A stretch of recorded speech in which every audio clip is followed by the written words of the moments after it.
Hello everyone, welcome to my YouTube channel Deepak Sharma 2.0।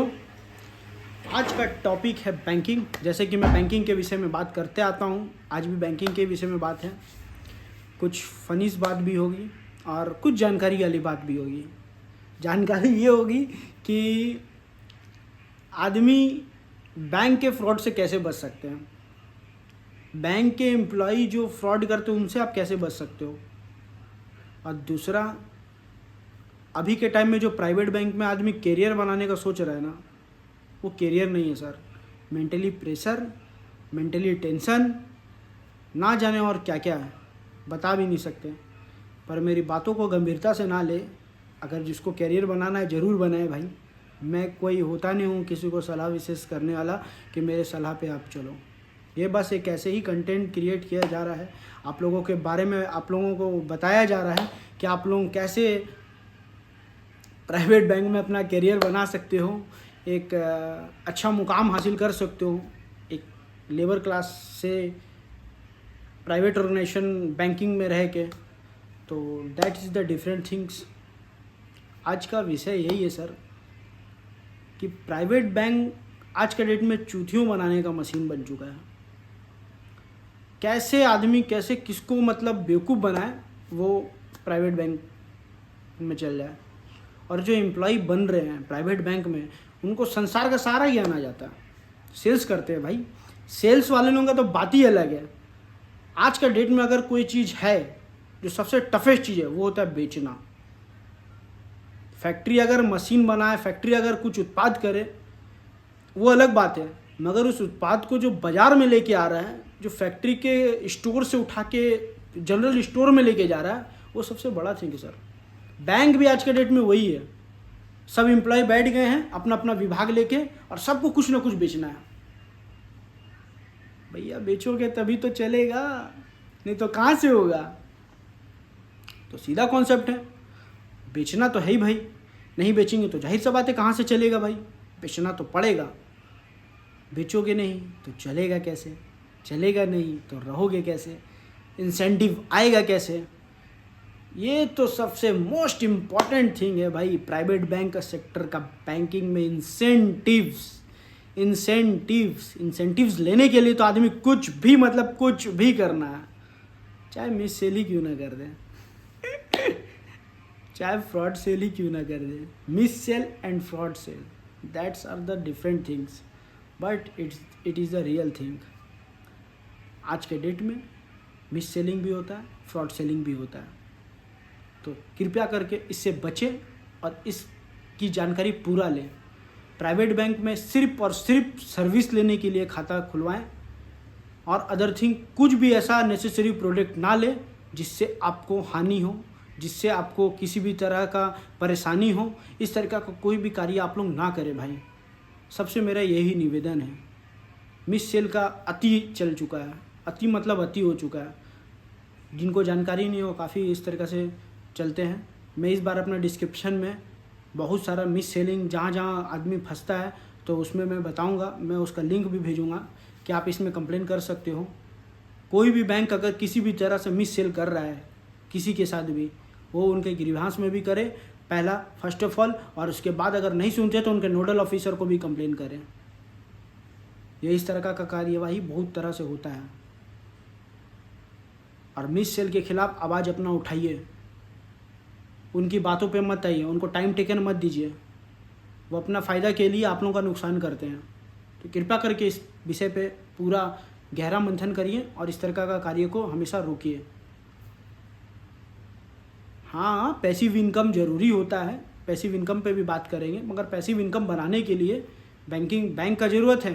पर bank का ज़रूरत अपने हिसाब से है। मेरा क्या ज़रूरत है, मेरे को क्या अर्निंग लेना है, मुझे किस अर्निंग तक पहुंचना है, ये मेरे से बेहतर कोई नहीं जान रहा है।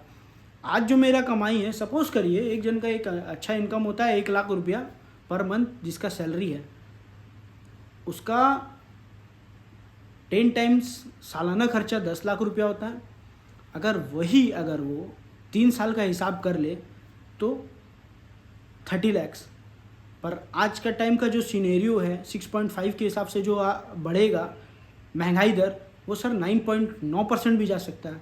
तो मेरा तो कहना ये है कि 50% एटलीस्ट अपना लेके चलें, यानी कि 10 लाख रुपए आपका सालाना आपका लाइफ स्टाइल जीने के लिए अगर है तो 50 लाख रुपए का कम से कम बैकअप आपका अकाउंट में होना चाहिए। और वो 50 लाख भी इकट्ठा एक जगह नहीं होना चाहिए, वो भी 4 जगह 5 जगह में होना चाहिए। कुछ आप RBI बॉन्ड ले लीजिए जो 8.05 के हिसाब से जो काफ़ी अच्छा रेट पूरा देता है, और साल में इसका 2 बार क्रेडिट होता है, एक जनवरी में होता है सर, एक बार जुलाई में होता है। ये बहुत अच्छा है, आपके लिए बेनिफिट है। 6 मंथ पर आपका एक अच्छा बेहतरीन प्लान के हिसाब से आपको पैसा मिलता है। कुछ पैसा HWP में डालें, 30% HWP में डालिए। सपोज़ 20 लाख रुपया आप HWP में डालिए, और अपना जैसे नेसेसरी जैसे प्रोडक्ट है आप उस हिसाब का अपना उससे निकाल सकते हैं पिगी बैंक के तरह कि भैया मेरे को इतना पैसा चाहिए जो मेरा दूध वाला खर्चा। आपका एक्टिव इनकम कभी बंद नहीं होना चाहिए सर। आप हमेशा एक चीज़ कोशिश करिएगा कि एक्टिव इनकम हम लोग अपना किसी भी हालत में बंद ना करें। और जो अर्ली रिटायरमेंट ये सर, काहे रिटायरमेंट होना सर, क्यों रिटायरमेंट होना, क्यों आप इस तरह का इन्फ्लुएंसर लोगों के बातों पे आके अर्ली रिटायरमेंट का कॉन्सेप्ट लेके आ रहे हो, या अर्ली रिटायरमेंट करना है, काहे करना है सर। अर्ली रिटायरमेंट नहीं करना है, हेल्दी रिटायरमेंट करना है। अर्ली रिटायरमेंट का कॉन्सेप्ट ही पूरा देश को गड़बड़ा देगा, पूरे देश का युवा पीढ़ी को गड़बड़ा देगा। 40 साल में हम लोग इतना जल्दी अर्ली रिटायरमेंट ले लें सर। अर्ली रिटायरमेंट नहीं लेना है, हेल्दी रिटायरमेंट लेना है। इस पे हम लोग को फोकस करना है कि मैं हेल्दी रिटायरमेंट लूँ, ना कि ये नॉर्मली रिटायरमेंट ले लूँ।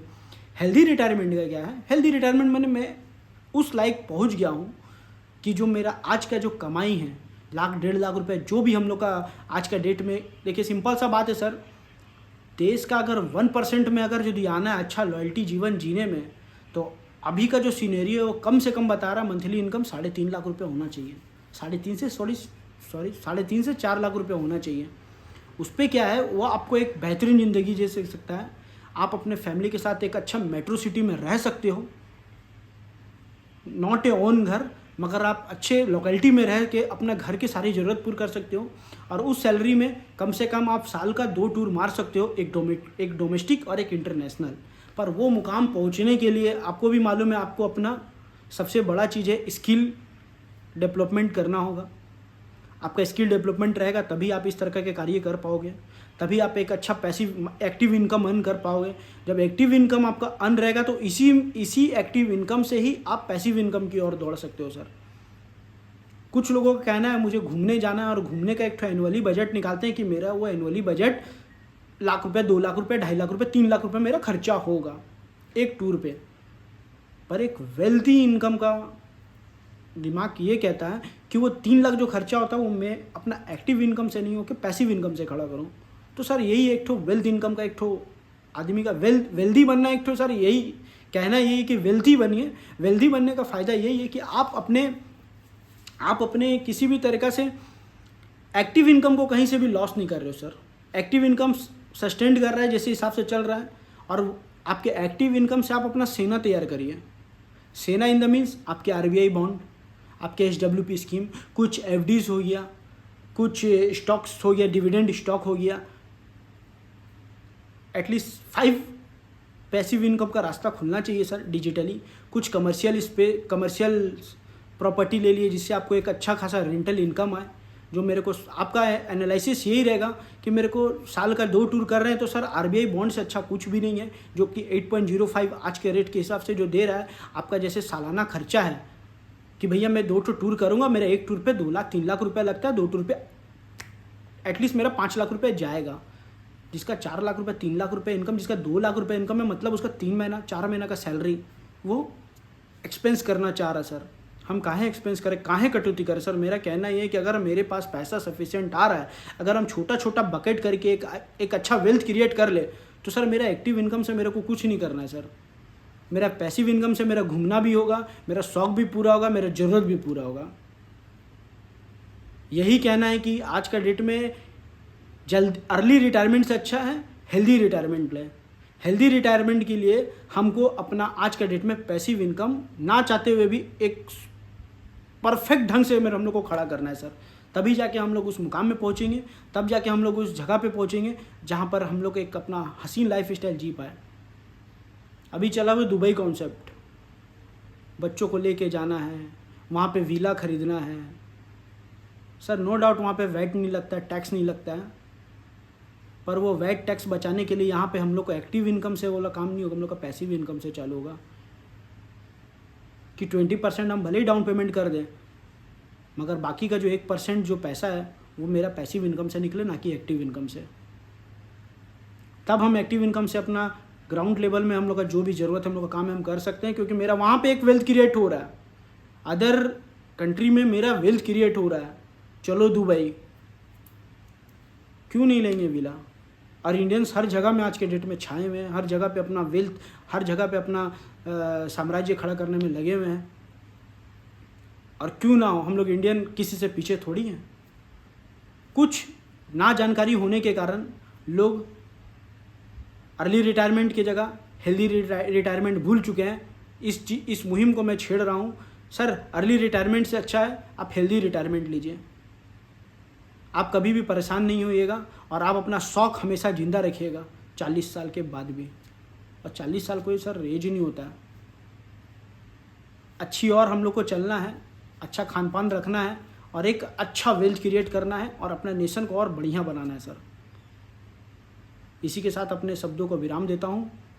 आई होप कि आज का मेरा बात कहने का तरीका आप लोगों को अच्छा लगा हो, मेरा टॉपिक अच्छा लगा हो, और मुझे क्या करना चाहिए और मैं किस विषय में और अच्छा से बात करूं और कैसे आप लोगों को बताऊं कि आप लोगों का वेल्थ, हेल्थ, सारा चीज़ अच्छा हो पाए। जय हिंद, जय भारत, जय हिंद की सेना।